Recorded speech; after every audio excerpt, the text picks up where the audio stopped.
Hi అండి. ఎంతో టేస్టీగా ఉండే ఆలు వంకాయ కర్రీ ఎలా ప్రిపేర్ చేసుకోవాలో చూద్దాం.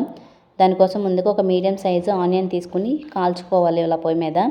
దాంతోపాటు కొబ్బరి కూడా కాల్చుకోండి. ఇలా కాల్చుకుంటే టేస్ట్ అనేది బాగుంటుంది. కాల్చుకున్న తర్వాత ఒక మిక్సీ జార్లోకి వేసుకొని దీంట్లో కాస్త ఎండు కొబ్బరి పొడి వేసుకోండి. నా దగ్గర ఉన్న కొబ్బరి ముక్క సరిపోలేదని కాస్త ఎండు కొబ్బరి యాడ్ చేసుకున్నాను. వాటర్ వేసుకుని దాన్ని మిక్సీ పట్టుకోండి. ఇప్పుడు ప్యాన్ పెట్టుకుని ఆయిల్ వేసుకుని ఆవాలు, జీలకర్ర, కరివేపాకు, ఆనియన్స్, అల్లం వెల్లుల్లి పేస్ట్ వేసుకుని పచ్చివాసన పోయిన తర్వాత టమాటోస్ కూడా వేసుకోండి. దాంట్లో ఉప్పు, పసుపు వేసి టమాటోస్ మెత్తగా మగ్గిన తర్వాత ఆలు కూడా వేసుకోండి. ఈ ఆలు మనకి 50% మగ్గిపోవాలి. తర్వాత దీంట్లో కారం వేసుకోండి.